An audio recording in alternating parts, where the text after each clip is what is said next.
সালাফি হওয়ার আগে অনেক ভালো ছিলাম, সবকিছু হারিয়ে বিনিময়ে যেটা পেয়েছি সেটা হলো হেদায়াত। হিন্দু থেকে মুসলমান হওয়া সহজ, কিন্তু মাযহাব ত্যাগ করে আপনি সহিহ হাদিস মানবেন, কোরআন হাদিস মানবেন, এটা অনেক কঠিন। অনেক হানাফি আলেম আছেন, এটা আমি সব জায়গায় বলি, 20 থেকে 22 জন যারা বছরের পর বছর বুখারীর খেদমত করছেন, বিভিন্ন বড় বড় মাদ্রাসার জিম্মাদার, তারাও ফোন করে আমার কাছে কান্নাকাটি করছেন। একজন আছেন তিনি 30 বছর বুখারী পড়াচ্ছেন, 5 বছর, 4 বছর, 3 বছর। অনেকে আছেন যাদের সম্পর্ক বুখারীর সাথে, বুখারীর হাদিসগুলো তারা পড়ছেন কিন্তু আমল করতে পারছেন না, কারণ এমন একটা সংকীর্ণ জায়গায় তারা বাধা। আর মাযহাবী ভাইদের নেটওয়ার্ক চাল এত স্ট্রং, সেখান থেকে বের হওয়া সম্ভব না। কিন্তু ভালো লাগছে আপনাদেরকে দেখে, আর মার্কাজ দেখে তো আলহামদুলিল্লাহ অনেক ভালো লেগেছে। আসলে মহান মালিকের দয়া। আয়াত তো আপনারা সবাই জানেন, কুলিল হাক্কু মির রাব্বিকুম। আসলে হেদায়েত আল্লাহর পক্ষ থেকে আসে। পৃথিবীর কোনো প্রতিষ্ঠান তো কাউকে হেদায়েত দিতে পারে না, ঠিক না?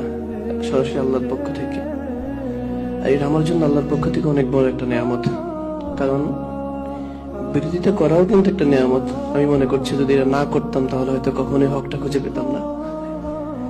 এটা অনেক বড় একটা দয়া। আর বিরোধিতা করতে করতে যে বিষয়টা সব থেকে বেশি শিখেছি, আমার গলাটা ভেঙে গেছে। তো যে বিষয়টা শিখেছি সেটা হলো দলিল, ঠিক না? আমি বিরোধিতা করার জন্য দলিল সন্ধান করতাম। তো দলিল খুঁজতে খুঁজতে যত বেশি দলিল খুঁজতাম তত বেশি অবাক হতাম।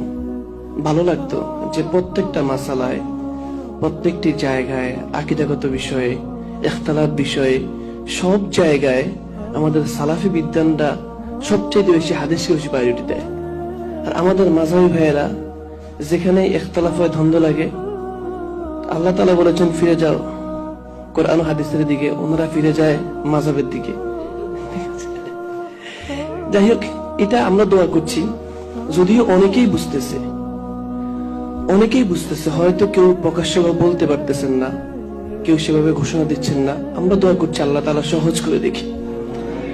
আমার এই বিষয়টা যখন একেবারে ভাইরাল হয়ে গেছে, যদিও চতুর্দিক থেকে নির্যাতনের শিকার হওয়ার পরেও অনেক হানাফি আলেম আছেন, এটা আমি সব জায়গায় বলি, 20 থেকে 22 জন যারা বছরের পর বছর বুখারীর খেদমত করছেন, বিভিন্ন বড় বড় মাদ্রাসার জিম্মাদার, তারাও ফোন করে আমার কাছে কান্নাকাটি করছেন। একজন আছেন তিনি 30 বছর বুখারী পড়াচ্ছেন, 5 বছর, 4 বছর, 3 বছর।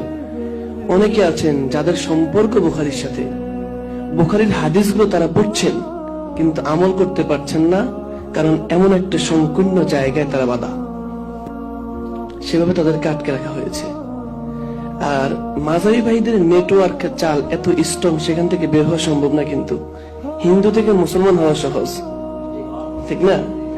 হিন্দু থেকে মুসলমান হওয়া সহজ, কিন্তু মাযহাব ত্যাগ করে আপনি সহিহ হাদিস মানবেন, কোরআন হাদিস মানবেন, এটা অনেক কঠিন।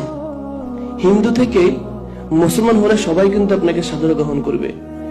আর আপনি মাযহাবী থেকে লা মাযহাবী হবেন, সালাফি হবেন, তখন দেখবেন যে তারা আপনাকে মারতে আসবে। কি আজীব ব্যাপার না? আল্লাহ তাআলা হেদায়েত করুক। পথটা অনেক সঠিক। আর আপনাদের জন্য আল্লাহ অনেক বড় দয়া, আপনাদের জন্য আল্লাহ অনেক বড় দয়া যে আপনারা সঠিকটা বুঝেন, মানেন এবং সঠিক পথে আছেন। আলহামদুলিল্লাহ, আল্লাহ তাআলা আপনাদেরকে কবুল করেছেন, কবুল করুক, মরণ পর্যন্ত কবুল করুক। একটা কথা না বললে নয়, আপনারা হয়তো অনেকে জানেন, আমাদের ইমাম আবু হানিফা রাহিমাহুল্লাহ, আমরা তাকে সর্বোচ্চ সম্মান করি। ইমাম আবু হানিফা রাহিমাহুল্লাহর নাতি, তিনি কিন্তু আকীদায় মুতাজিলা হয়ে গিয়েছেন। এটা আপনারা জানেন না হয়তো অনেকে। ইমাম আবু হানিফা রাহিমাহুল্লাহর আকীদার 50% সালাফদের আকীদার সাথে মিল আছে, কিন্তু ওনার নাতি তিনি পরবর্তীতে মুতাজিলা হয়ে গিয়েছিলেন তাদের খপ্পরে পড়ে। সুতরাং হেদায়েত পাওয়াটা যত বড় নেয়ামত, মরণ পর্যন্ত হেদায়েতের উপরে অটল থাকা তার চাইতে বড় নেয়ামত। আমি এই দোয়া চাই আপনাদের কাছে, আল্লাহ তাআলা আমাকে কবুল করুক।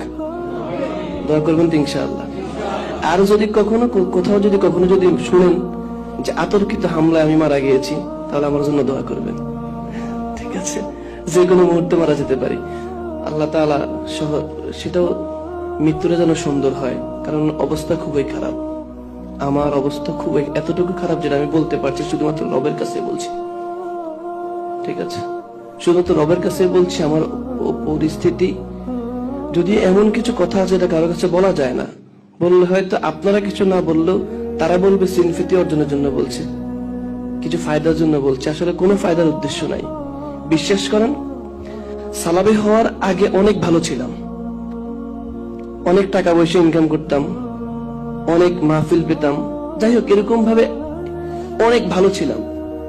সবগুলো ত্যাগ করতে হয়েছে। আমি জানি আমাকে সবকিছু হারাতে হবে, কিন্তু সবকিছু হারিয়ে বিনিময়ে যেটা পেয়েছি সেটা হলো হেদায়াত।